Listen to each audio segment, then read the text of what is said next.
Well, apparently black women can't be architects or doctors now because Dr. Tamika Cross, an OBGYN resident, was recently on a Delta flight when a passenger became in some kind of medical distress and there was a call made out for physicians. She raised her hand, but she was greeted too, and this is from her own account from Facebook, flight attendant saying, "Oh no, sweetie, put your hand down." Cross recalled the flight attendant saying, "We are looking for actual physicians or nurses or some type of medical personnel. We don't have time to talk to you." Jesus. She says, "I tried to inform her that I was a physician, but I was continually cut off by condescending remarks. I stare at her as I go to press my button." She said, "Oh, wow, you're an actual physician? Sorry. I reply, "Yes." She said, "Let me see your credentials. What type of doctor are you? Where do you work? Why were you in Detroit? Please remember this man is still in need of help and she is blocking my row from even standing up while bombarding me with questions." Why were you in Detroit? I respond, "OBGYN, work in Houston, in Detroit for a wedding, but believe it or not, they do have doctors in Detroit. Now excuse me so I can help the man in need."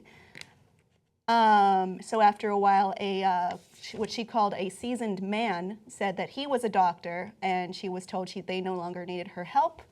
By the way, they did not check or ask for this man's credentials.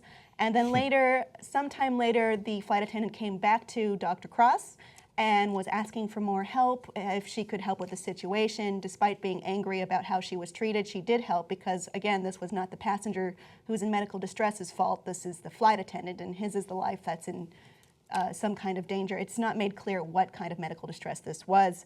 At this point, the flight attendant became much more apologetic and offered her sky miles, to which she said, "I kindly refuse. This is going higher than her. I don't want sky miles in exchange for blatant discrimination."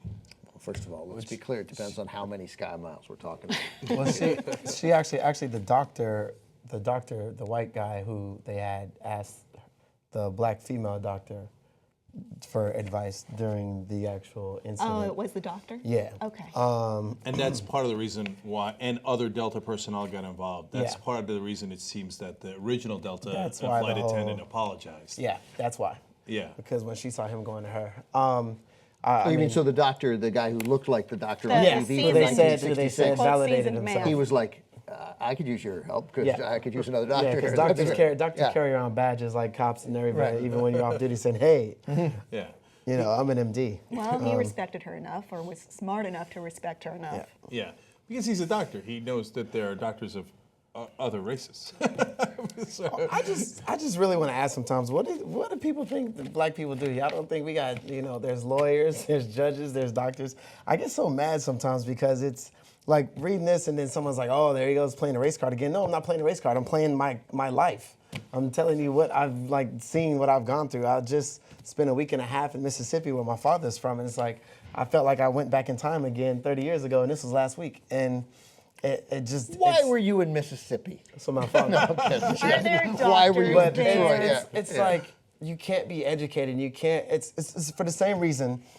When I fly on a plane, and I fly a lot, when I put on a hoodie that has a picture of Tupac on it, I wear a hat, and a lot of times I'm wearing like sweats and some Adidas running shoes or whatever. And that's how, because I like to just be comfortable regardless.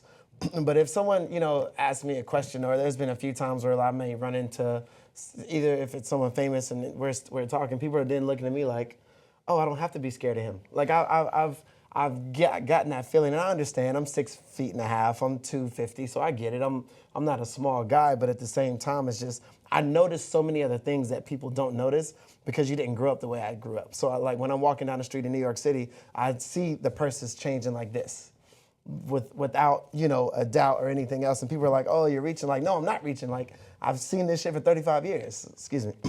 So I get a little. Yeah. So let's talk about it in this context, Real right? quick, let me because sorry. I was in Mississippi visiting family, by the way. No, the details. Like I always get struck by details, and details, make the story. Mm-hmm. And I guess that's the thing that I'm sure black guys know that white guys don't. But just recognizing consistently women swishing their purses to the other side, like that's a very powerful detail, at least for me. Like that it never occurred to me, and you Because we don't experience it. because I don't experience it, of course, Right. and you experience it probably not infrequently. Yeah. It's like they teach the football players to switch hands if the tackler's coming from there, right? Yeah. And they do it instinctually, like, oh, wait, Yeah. right? If someone's crossing paths and that person's there, I've countless times. I've Jesus seen them just like kind of roll like this. And sometimes I've even stopped and stood because I'm like, maybe I'm tripping.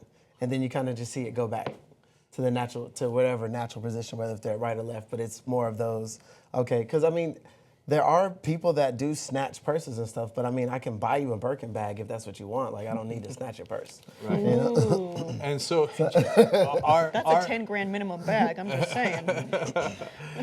all of a sudden we're having a conversation. Our producer, Jared Jackson, says every once in a while, like if he's going on a trip, he's like, oh, okay, I'm taking a time machine. I'm like, oh, that's cool. Is it a hot tub time machine? Where are we going? He's like, I'm going to the South, so I'm going back 30 years, right? And so, and it happens, man. It happens. And look, there's a lot of the South that I love. I've been all over the South. But I get to have that privilege in a sense, right? Maybe I get a little look, but not much of one, right? And it's a totally different thing. Because they're not sure what. Yeah, they're not sure what I am, know, right? pretty brown. So I'm a little suspicious of you, but you're not purse-changing suspicious, right? And so in this case, no one is disputing the doctor's interpretation. There's no one, Delta is saying, we profusely apologize. So like, because the natural instinct of a lot of people who don't want to believe that racism exists, because they don't want to be confronted with ugly truths. So they'll just naturally go, oh, come on, they're exaggerating, they're making it up, it's not real, right? In this case, you don't have an out. Everybody agrees, the white doctor agrees, the other flight attendants agree, Delta agrees, that's what happened, okay? And so and again, I haven't lived it, and we've covered 1,000 stories kind of like this, but I'm still surprised. Yeah. Like that mindset, since I don't have that mindset, it's so foreign to me that somebody would look at another person and go, no, sweetie. She just said she's a doctor. Why would you not believe her? Who makes that up? Yeah, why would anybody make that up? Yeah. Well, that kid made that up. And he was The kid down in Florida. Oh, no. And he was No. It's like, as soon as I see stuff like that, I'm like, oh, shit. But in all seriousness, we've got an emergency. You got to help the guy, and he's 2 seats up from her, right? And so and as she's blocking her, then they say, press the button if you're a physician, and she presses the button. And she's like, no, really? You're a physician? Why would somebody kid around in a situation like that? There's no but reason. But the bias is so ingrained in some people, right? And so, and they grew up in a different culture. I don't know if it's the South. I don't know if it's the age. It might be anything. It might be the particular family they grew up in. Yeah. They grew up in such a different culture that they think, no, these folks are for this, and they are not for that. There's so much more Young Turks content if you're a member of TYT. Old School, Aggressive Progressives, those are all new shows. You get post-game where we talk about our personal lives a little bit more. And then you've got live interviews. It's all ad-free, plus you get the whole 2-hour show. I know what you're thinking. This is huge. And it kind of is. TYTnetwork.com/join to become a member today.